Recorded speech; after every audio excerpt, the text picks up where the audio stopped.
Higher ed is in trouble these days, increasingly viewed as too expensive, not as useful, and elitist.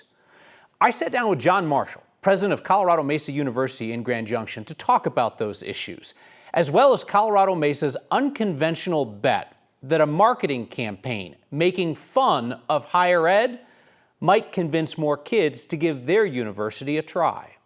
Here's a look.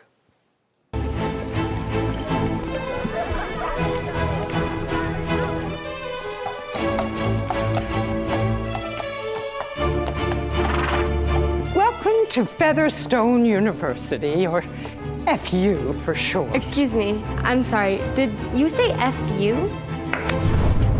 Yes, FU. F me? No, honey. FU. Keep your comments to the end, this way.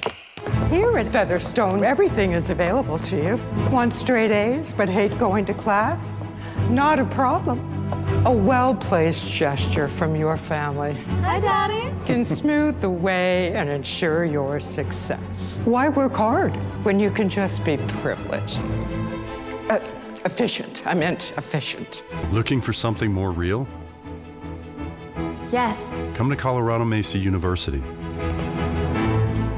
Who said that? We care about who you are, not who you know.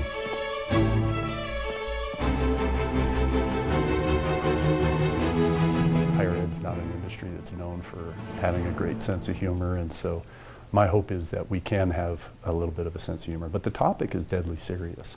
It is something that we need to address. For those students who are an average kid in high school who maybe doesn't know exactly what they want to do, maybe they don't have a 4.0, but they have the potential and the promise and the ability to go on and be the leaders that we all need. We have got to have them in terms of solving our complexities of the future. Kids who are not going to be offered admission to the elite universities and are choosing between a college track and a non-college track. Do I have that? I think you've hit it head on. The reality is that the kind of kids that are going off to these elite institutions are by definition a very small part of the population. What we're talking about are first generation college kids. At CMU, half of our students are first in their family to go to college. There's a breakdown right now, and think about higher ed as being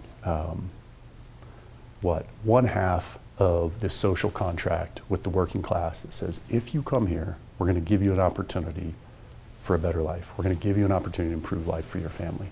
And I think as students and kids have seen that break down and they say, well, shoot, like $100,000 a year at some of these institutions? Like $100,000 a year? Are we serious? In what world? I mean, if you can afford $100,000 a year for college, you don't need college, right? The reality is that if we can't find something that is affordable first, that families can see as accessible, and then when they get there, they feel welcome, right? Because I think that's the other implicit piece of this.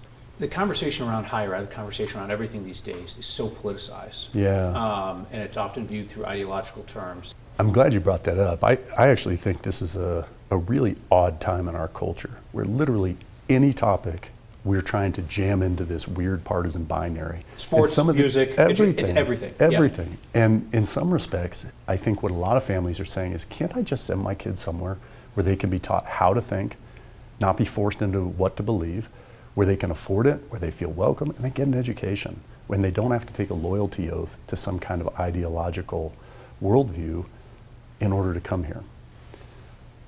I think the reality is that is true in a lot of universities right now. And so what we're trying to do is say, look, I don't care who you voted for in the last election. In the front row of this hypothetical classroom, we'd like to be able to see a Black Lives Matter t-shirt and a MAGA hat sitting right next to each other, both free to ask questions, both not being ushered to the back or being denigrated in some way for their views, but rather a place where kids can learn how to think critically and frankly be exposed to difficult ideas. That's fundamentally what an education should be. Colorado Mesa is launching a whole social media campaign around this fictional Featherstone University. CMU decided to spend more of its marketing budget than usual on making that high-end spot as opposed to spending that money on buying airtime for the ad because they're hoping that a different approach is going to get attention in different places. You can see my full unedited conversation with the CMU president, John Marshall, on the next YouTube channel.